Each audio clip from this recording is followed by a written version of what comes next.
Hello and welcome to Life Beyond the Numbers, the podcast for people who are curious about how to have a more fulfilling work life. We live in a world largely driven by numbers, logic and reason. But how we feel at work and about our work impacts us, our organisations and society. There is a relationship between the numbers of our organisations and the life beyond the numbers. I'm Susan Michelon, your host. I've lived and worked in many countries. I've met people who love what they do and people who don't, people who bring their full selves to work and people who won't. But one thing that I've learned that is common to us all is that we are all unique and have unique experiences. And it's helpful to know that there are others who think like we do, or have had struggles too, or have gone where we want to go, or can show us things we didn't know. So join me and my guests as we place a lens on the human side of work life by sharing insights, stories, and strategies to inspire you to let your uniqueness shine through. Well, today I am delighted to be joined by Kris Lantheaume on Life Beyond the Numbers. Kris, you are so welcome. I'm so happy to be here. Thank you for having me. You're very, very welcome. And I was just remarking before we hit record that it's really bright where Kris is. It's not so bright here today, but where are you, Kris? Where in the world are you? I am in Maine, in northern New England. It is fall here, and it is a quintessential fall, which means bright blue skies, beautiful sunlight, and chilly, very cold. Chilly. It's deceiving. And you're not quite at Thanksgiving yet, because we're recording this right at the beginning of November, but it's that kind of lead into Thanksgiving for you, isn't it? Where, it is. Yeah, it's getting colder and you're getting ready to sit around and have fun. Yeah, it's a beautiful time of year here for sure. So, Kris, I just love your description of your career crisis. Kris, in one of her blogs on her website, said she had a corporate career existential crisis. What happened? I know it sounds very dramatic, doesn't it? So my crisis, I have air quotes, my crisis was really, I think, something that was coming and building for many years. So there wasn't a big dramatic moment, as dramatic as that sounds. But what it was after years of being, quote unquote, successful at my work, I got my MBA, I got a master's in accounting, I was doing financial work at MIT, I ran a business with my husband for a while. And I found that there was this internal voice, this internal restlessness that would come and go, that would say, is this really where you want to be putting all your time? Like, you're giving so much effort to your job and being successful and always having your eye on that next promotion, always focused on the accolades. And it felt good to do that. And that was my habit to do that. But there was a voice inside that was saying, you're meant for something else. And I didn't know or have any clarity around exactly what that looked like. And so I had to push it aside, because without that certainty, I couldn't act on it. I got to a point in my 40s, I had 2 kids at home, and so much of my time and effort was going into my job. I was getting higher and higher in the organization. And I needed to know that my time and effort was going towards something that felt really meaningful to me. And as long as it wasn't, I was just finding myself feeling more and more depleted.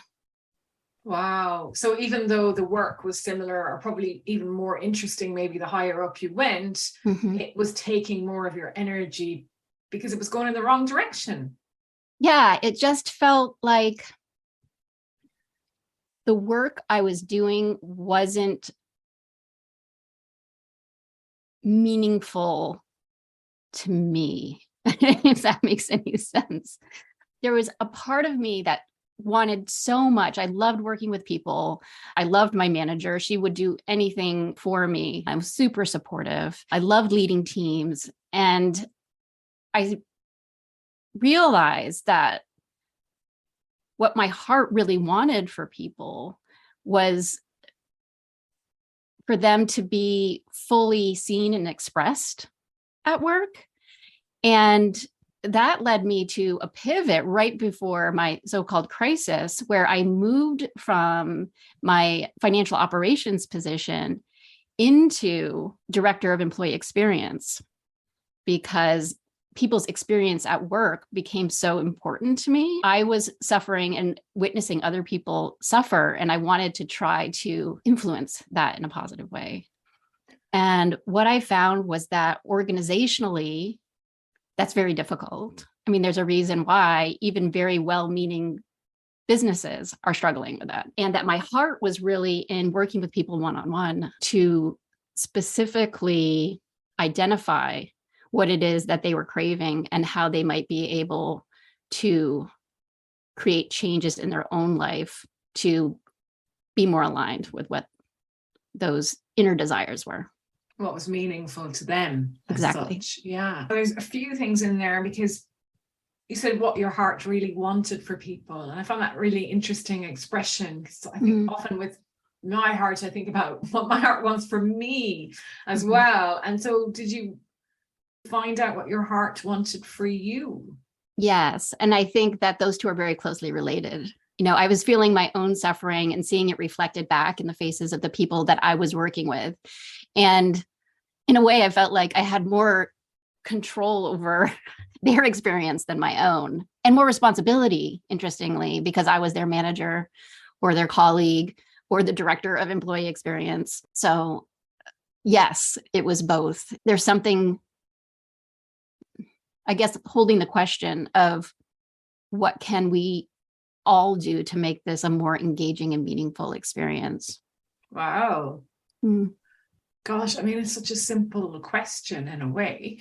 Yeah. That if every person got up every day and asked that going to work of themselves and those around them, wouldn't we work in a different way? It's kind of fascinating, because a director of employee experience, what is that? That role was really about designing the systems, I guess, in a way that put people first. So in the same way, a customer experience would be like, okay, so as a customer, how are we experiencing this product or this company? How are employees experiencing this product or this company? What programs are in place? What benefits are in place? How are people feeling? How can we make them happier, more seen, have more flexibility? Those kinds of things, looking at our policies and procedures. It was a new role at that time. We had a kind of traditional HR department, and we went through an acquisition process where we actually were merged with two other organizations. And during that time, especially, it became clear that we wanted somebody who had their eye on how people were feeling. Amazing. And what did it change for that organization then, having this role? Because you said you decided for yourself, you preferred to go more one-on-one. So, and it was really hard to do. So is it impossible to please everyone all of the time? Is that what you were trying to do? So a couple of things. It was definitely a step in the right direction for the organization. They were already very people-centered, and I think it was a natural move for them to make that more explicit. And they went on to hire someone at the C-level as the chief people officer to take over that initiative. So I think to answer that question, it was very positive, well-received, and successful. What I learned, and to get into a little bit of my personal challenges, I would say, is that from a young age, I learned to find safety in success. And the way that I was able to do that, my superpower is being able to kind of put myself into other people's perspectives and then be who they need me to be. And that worked very well for me. I spent a lot of time internally asking the question, what do you need from me? And then doing a very good job of delivering on that.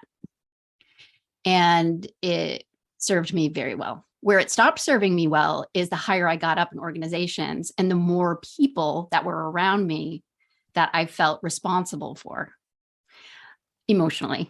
Okay, so here you start getting into where it's a highly dysfunctional coping mechanism in some ways. And yeah, the higher I got, and you kind of alluded to this earlier, the more people I was trying to accommodate or solve for or keep happy. And that psychic pressure, it became clear to me that that was not going to work for me on a long-term sustainable basis.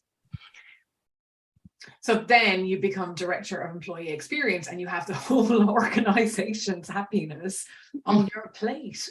And I had to make this top level decisions that were not always popular. And because of my superpower of really getting to know people and seeing them and understanding how they think and how they operate and how they relate to things, I could anticipate who and how would or how and who people would be impacted or upset or disturbed. So anytime a decision was made, I was like, okay, well, it's going to work here, but it's going to cause problems here. And that was a great talent to have in that role. On the one hand, just for me, it ended up becoming kind of an emotional overload where it highlighted for me, again, paired with this internal uprising, this restlessness, that I was in the wrong place for me. I love that phrase, internal uprising. That really sounds so dramatic in a way, but also like something that's just bubbling up, waiting for you to listen. And then when it did. So the next thing then I read on your blog is you can live your life on your terms. Start by knowing what you want. And you've said that there was this internal uprising, you wanted meaningful work, but you didn't know what that was. So How did you figure out what you wanted? That is still a work in process, of course. I'm delighted to hear that. Of course. Yeah. If only in looking back do I see that I did have, and I hear this around me too all the time, this like, I'm ready to live life on my terms. I'm ready to do my own thing.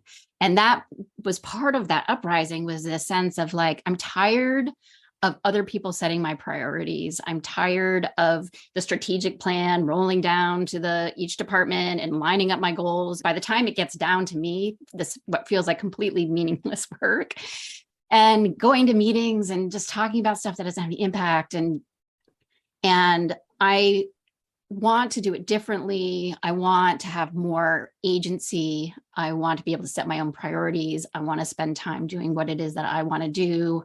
I want to have time to figure out exactly what that is. And when it came down to it, once the opportunity was there, and I think it was Sue Monk Kidd who talks about crisis as separation and opportunity. The opportunity was there. I did have a moment where I realized that I hadn't really stopped to figure out what it is that I want. That I could talk about what I didn't want, but I hadn't figured that out, which made a lot of sense based on my habit of looking for external validation and defining myself based on what I thought other people wanted from me. Yeah, and that's the second time you've mentioned that habit. So I'm going to go back to that habit for a minute, because where did that habit come from, Kris? You said it was getting accolades and promotions and so on. So it's like, is that from gold stars in school kind of thing? Is it go back that far? Oh, sure. Yeah. I think it really does go back that far. I received praise from a very young age, from a very loving place, that I was really smart. And I was going to go places and do things. And I did, I played that out as soon as I got into school, and I did get the A's and the gold stars. And I did collect all of the activities and accomplishments, and editor of the school paper and president of the senior class. And like, I just started collecting these gold stars so I could get into university and just continue on and on and on from there. And so I didn't spend time looking through the lens of what is it that I want. I didn't have to, because I was feeling so loved and safe doing what was expected. Wow. Yeah. It's kind of profound, isn't it? In one way, everything was perfect. Mm-hmm. You were doing what was expected. You were building this amazing career. Yeah. But you'd never thought about what it is you wanted. And I suppose I wondered, as you were talking, did you meet other people like you? So you were in quite a privileged position in an organization with people coming to you with what was going on in their lives. And did this come at you as well from others? I do think that it is a common theme. I wouldn't go so far to say it's universal, but I think the putting on of a mask or a persona from a young age and not even necessarily realizing it's there until you're much older and you start feeling that uprising and that pain and that disconnect. Certainly, I saw people who were realizing that was happening, and also people that I think that were suffering existentially and maybe not identifying quite what was going on yet, that might have been suffering from a similar situation or perspective, I guess. And so if there are people listening to this conversation now, what would someone do who's relating to what you're saying? What did you do next, for example? Because I know you knew what you didn't want. So obviously at some stage you've started to work towards what it is you do want. Yes. So I would say, to put it in order, what happened for me, and I've seen happen for other people, is that what my fixation became was getting out of the organization, getting out of corporate work, because this wasn't just this time. Like I said, this is a repeat occurrence where I would get the job and then 2 years in, I'm like, no, this isn't right. I'm bored. I would get another job 2 years in. This isn't quite right. And I would be beating myself up because I felt like maybe I was broken or something wasn't working. And I do want to preface this by saying I am very grateful to be lucky enough and privileged enough to be able to be having this conversation and to do what I did and to be able to have the option of leaving a job. I know a lot of people don't have that. So I keep that very front of mind as I speak about this. But I was lucky enough to be able to consider leaving my traditional 9-to-5 job to start my own business. And I had been getting my coaching certification because I had been realizing I had this desire to work with people one-on-one, and it really fit in with the HR work I was doing. And I hired a coach as well. And I became very fixated on leaving the corporate job to start my own business. And that was going to solve all my problems. Because I was going to have personal agency. I was going to be in control of my time. I was going to be able to focus on what I wanted to focus on. I was entering an area where I was going to be able to use what I felt were my natural skills. And all I had to do was muster the courage to make that leap.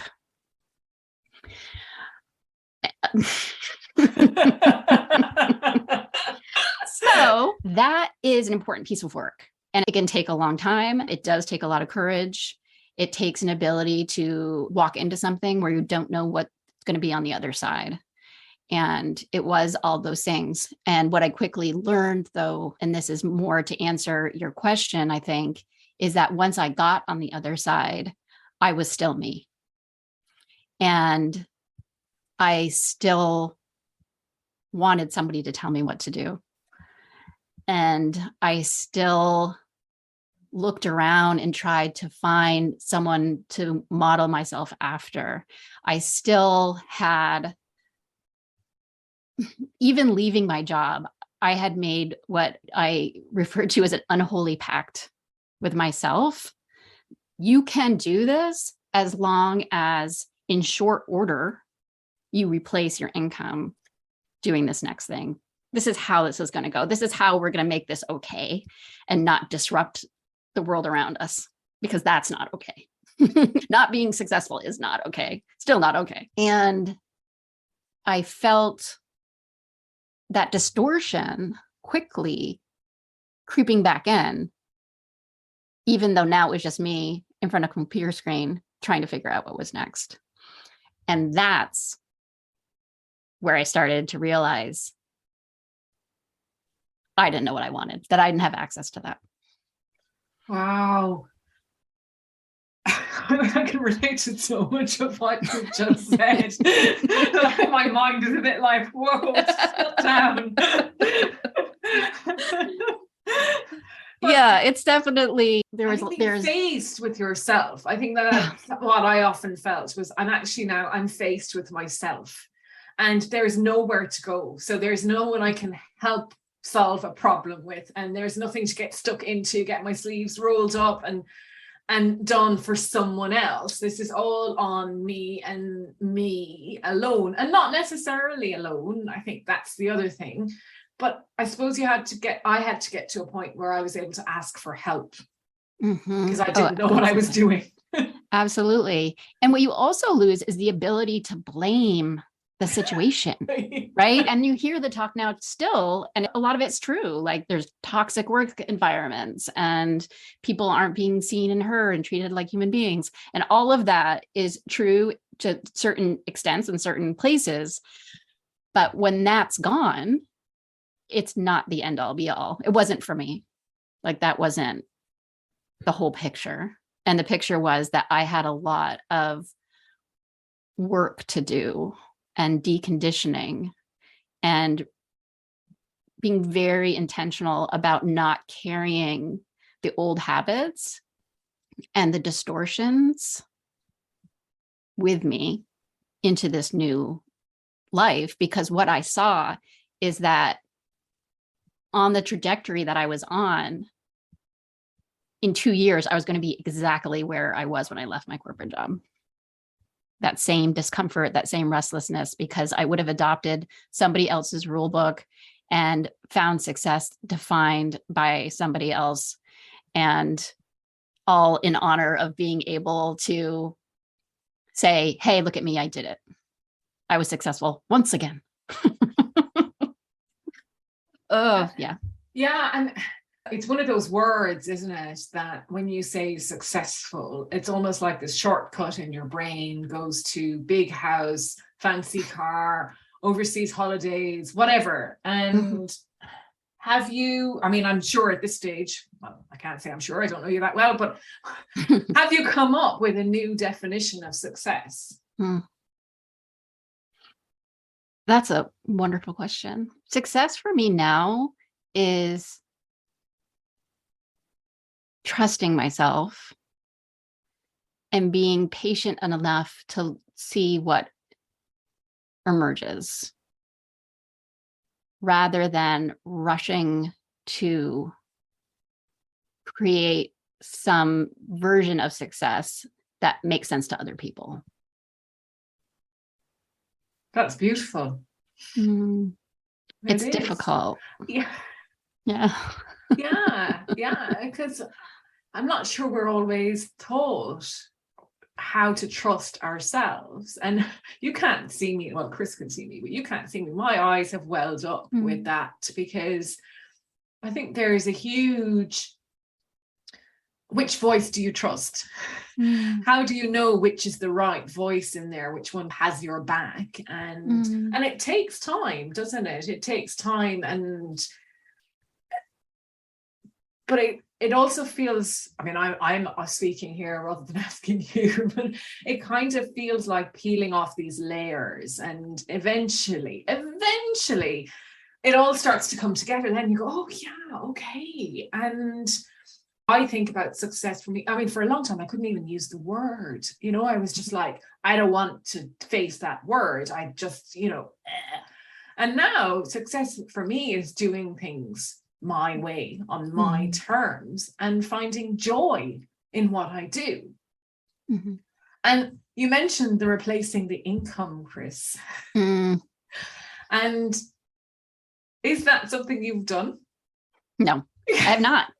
I'm not. And it doesn't feel, I mean, I guess the good news, I don't question mark. I guess the good news is it doesn't feel as important to me, because I think I have been successful in disconnecting from some of those metrics, and it's taken a long time. And I think what I've learned is that undoing that conditioning and peeling away those layers as you describe them has required a great deal of patience and persistence. I have a vision board right now, and right in the middle is in big letters is keep showing up. And that's no matter how uncomfortable or vulnerable or not successful I feel on any given day, to just know that this work is important enough to keep showing up for it. Yeah. And that has been, the patience has been difficult, but the showing up has been easy. And I think that that's a sign that I'm on the right track. Yeah, that's so cool. And it's funny because I have patience and perseverance. Right? Yeah. That may be maybe a better word. Yeah. No. But it's so interesting how we kind of come at things. I think we often think that we're alone in this. But actually, when we're having this conversation here, so much is resonating, whether it's the same story or not. The feelings or the universality of it, even the words are almost related. And you talked about as well about wanting somebody to tell you what to do. This year, I chose the word permission as my word for the year, because I realized I didn't need someone else's permission. Not that I ever looked for it when I was in a job. Right. But suddenly when I wasn't, it was like, oh, who's going to let me do this, And it's this conditioning that you talk about. And I think there's a lot of unlearning to actually get through working for yourself. Some people just seem to take it like a duck to water, and that's fantastic. Good for them. I'm in awe. But for me, I have had to unlearn a lot of things that I probably spent a lot of my life learning. Yes, that has been my experience as well. And I don't think it's everyone's experience.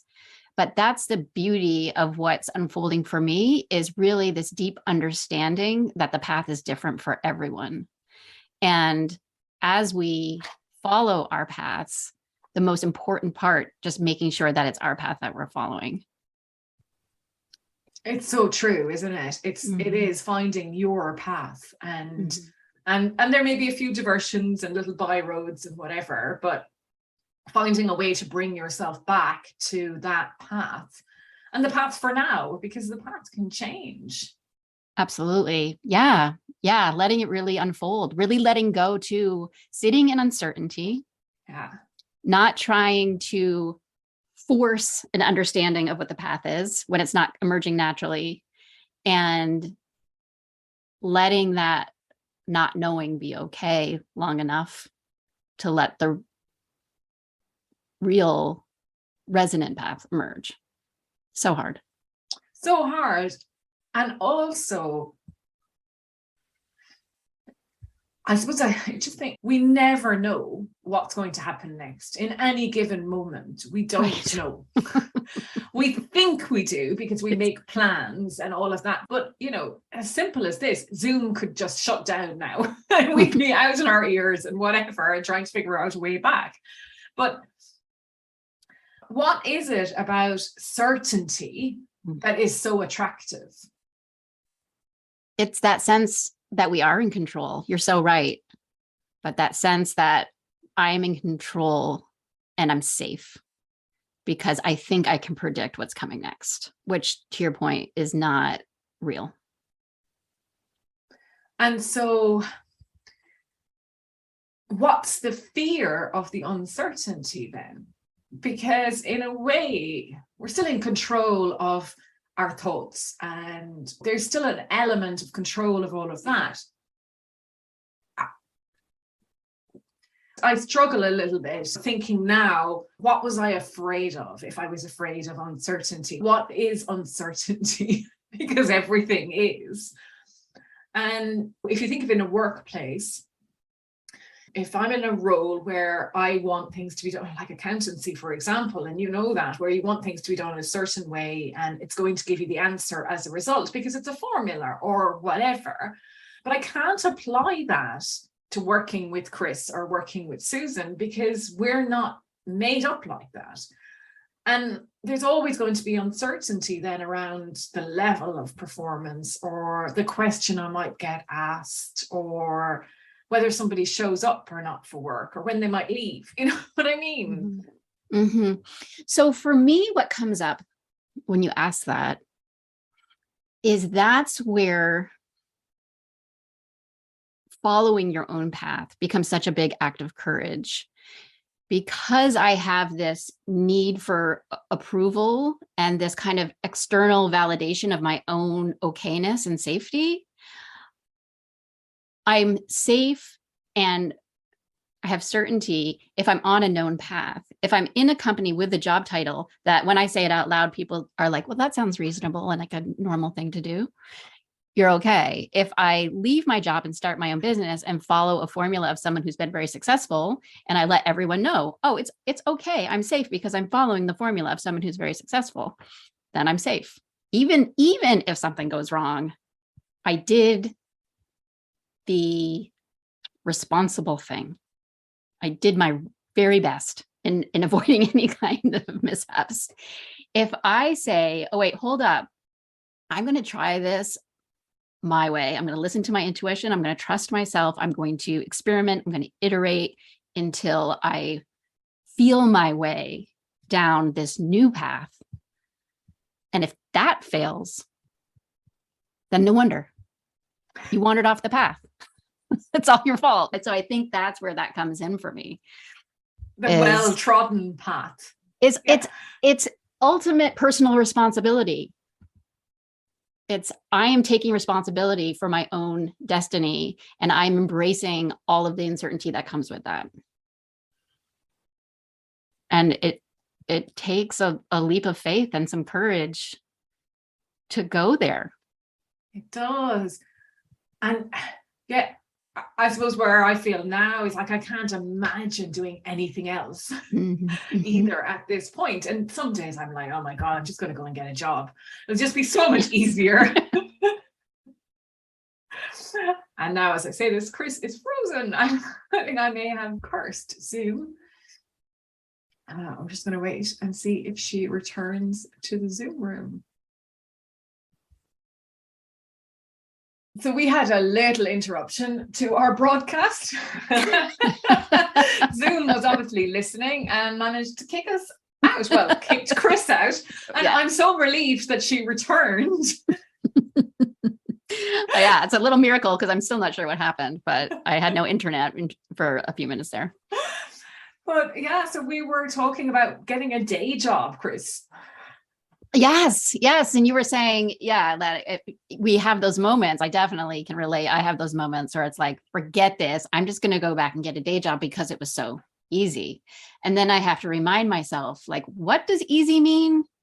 And because there's nothing about being in a job, and that eventually led me to having what I now label a crisis, and having this sense of energetic depletion and being in the wrong place and not having meaning in my life. That is not easy. The only easy part is that you get a paycheck for that.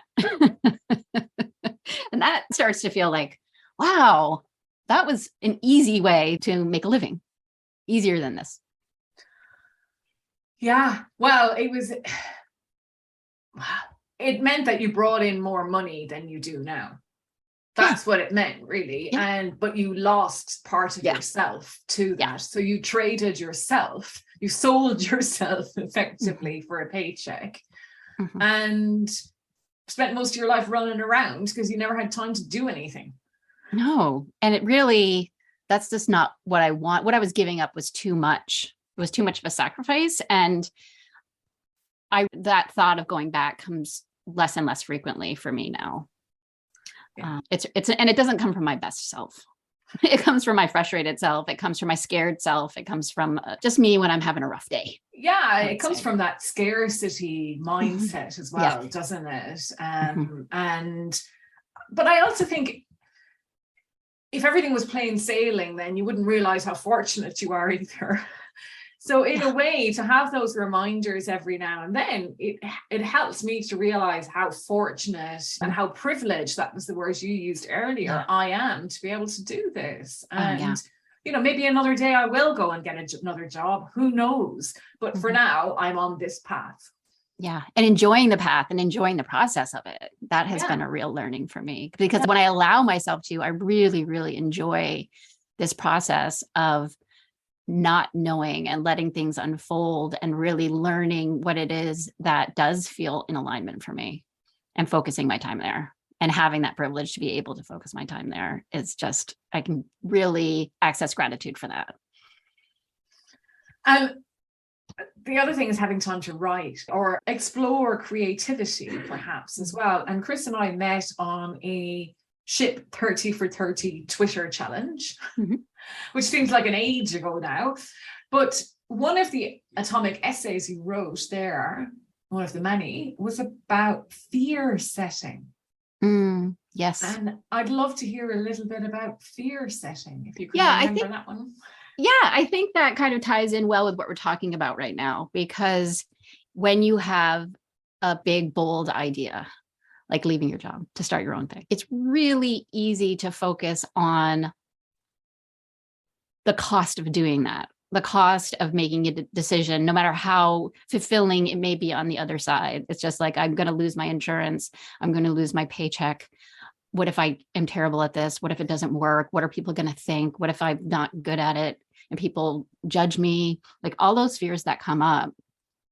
And the way I ended up stumbling upon fear setting was I was doing the Ship 30 work, and I just had this one day where I forget the first instance. I think I was just going down some rabbit hole on the internet, and I ended up stumbling across an article from Tim Ferriss in 2017, many years ago, not fresh, that was about this concept of fear setting. And I kind of skimmed it and I was like, oh, yep, that's a thing. And then I was in my living room later that day, and my husband was there and he was listening to a TED Talk, and I could hear in the background that it was Tim Ferriss talking about fear setting, a TED Talk he did in like 2017, 18, way back then.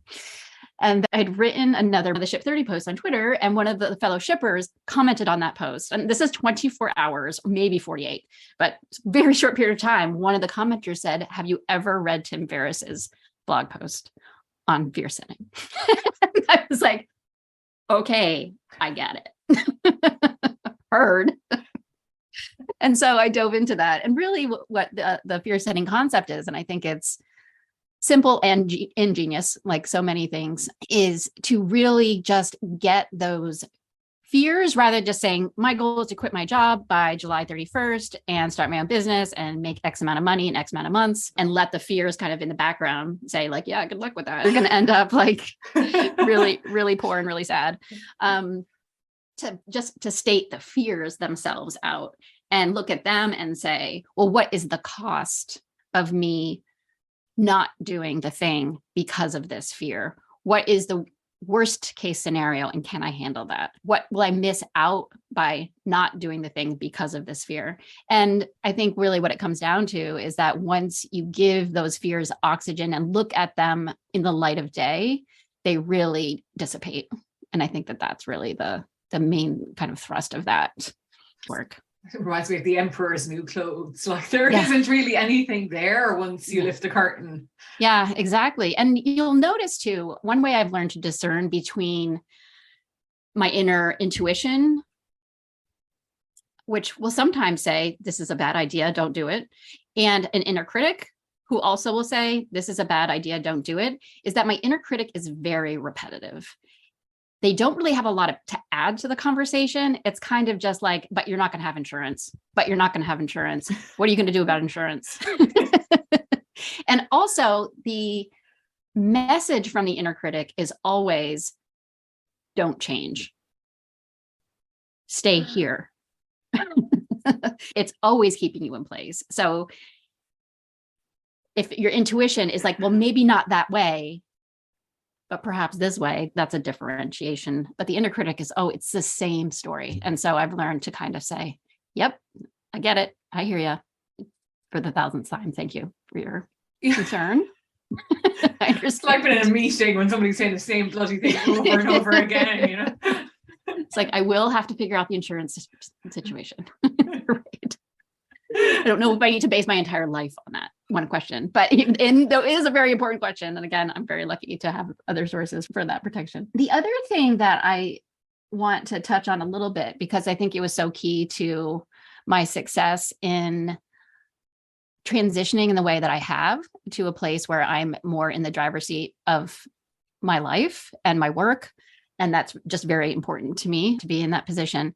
And that was that I surrounded myself during that very vulnerable time with other people who were in similar situations, who could hold my vision with me and reflect the truth of me back to myself, where I could try on this new identity, this new role. And they understood how hard it was to be in that spot, but also how exciting and inspiring.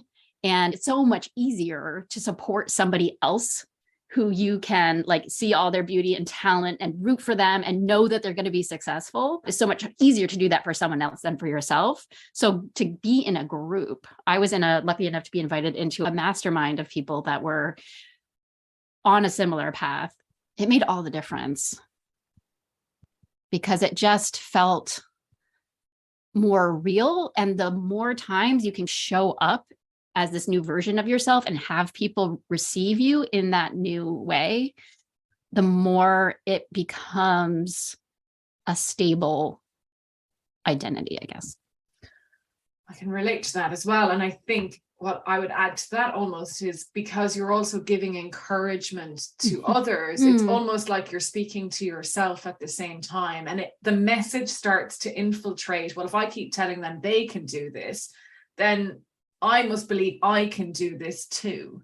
That's such a great point. That is true, because it's like, am I lying when I say I believe in them and that this is a fruitful path and that I know they're going to be successful? If that's true, then at some level, it has to be true for me as well. I think that's an excellent point. So what is it that you do, Kris, now? Like what is, right. What's on your plate these days? I've been vague up to this point. So, I mean, very aligned with the conversation that we've been having. I am a coach and I'm also a business consultant, bringing the skills with me that I had in my previous life. And I work with people to start their own businesses, grow their own businesses, and find the way that works for them.